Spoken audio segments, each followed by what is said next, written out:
class of 2008, Mr. Wesley Jackson.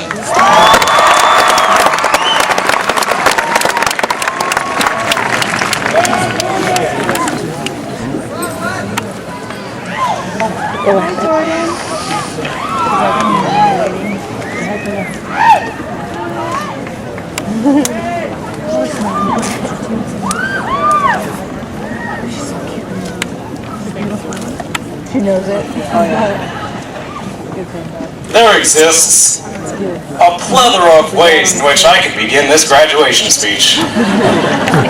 I could, for instance, begin by describing my typical school day. How I wake early and enjoy my morning stretches. I lift a few weights, grab a brisk shower, snatch a Jamba Juice, or perhaps a Starbucks, or even a Rockstar or a Monster. Or whatever it is kids these days drink to perk up their mornings. Now I follow this with attendance to my daily classes, ending with 7th period PE in one of a menagerie of athletic events, such as football, swim, golf, or perhaps even tennis if I so desired.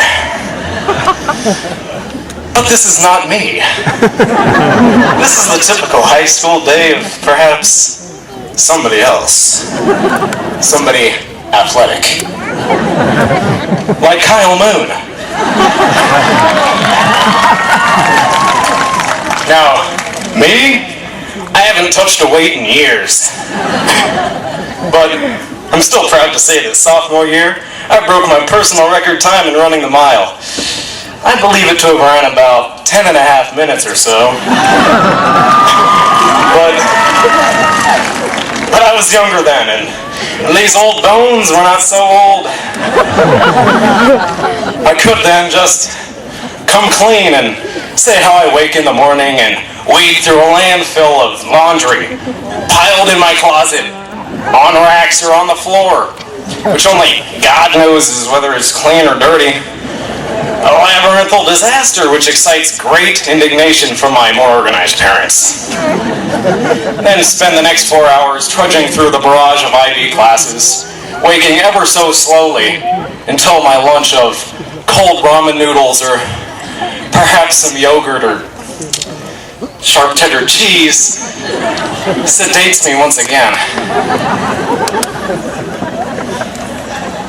But this is no way to begin such a speech. So I guess instead I'll just start by thanking that one special little person who made this all possible. All this being my ability to be that valedictorian standing before here, boring you in the first place. Rajesh Srinivasan. Yeah. If not for that dear friend dropping out and heading to Berkeley so soon, I'd be sitting down there with you tonight and you'd be hearing a different speech of some sort or another. But I'm here now, and so you must listen to me. Unless, of course, you're already lost in a daydream, and I'm just speaking to my own self, of course. But the cold fact is that we're all here now. And each one of us has their own special little story which they like to bring up at any random time. During a party, or perhaps even a dance to woo that special someone with some fascinating tidbit of your life. Which, sadly, is less than fascinating to that special someone who could, in reality, not care less about your fascinating tidbit and who turns to you a cold shoulder. Now me, a special story from where to pluck this tender experience. No, tender morsel of experience, that's it. Sorry for that. I mean, I've never played a sport. I never so much as held a job.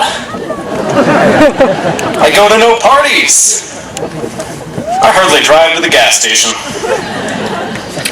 Simply stated, I'm your typical boring nerd, and I sit around all night waiting for the random person to stumble into the nefarious trap of online messaging, such as when you're in a call, and won't be released from my less than interesting grasp until they come up with some excuse about chores, or perhaps a timely date.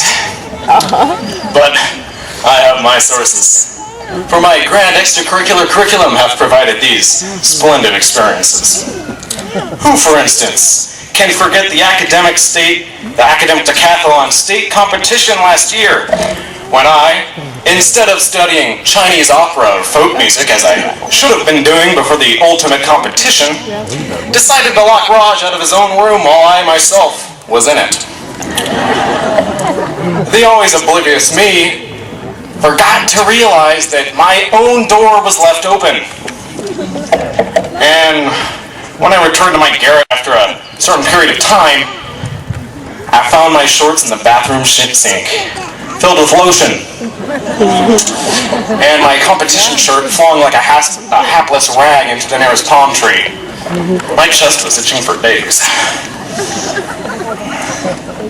No. Filling up all my time with academic activities is not simply an excuse for not having to deal with any romantic life whatsoever. Au contraire. As unlikely as it may seem, these past 4 years, stuffed like a Spanish casserole full of IB classes, academic decathlon, and other scholarly burdens, have been the best 4 years of my life. And whichever path you have taken, culminating in this singular event for which we're all gathered here tonight, I hope you can say this too. For these 4 years, no matter where you will go from here, have prepared you for the rest of your life.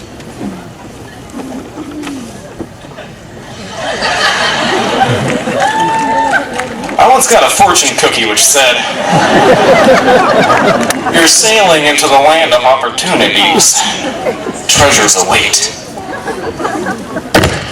We have the education. We have the experience. It's time to set sail.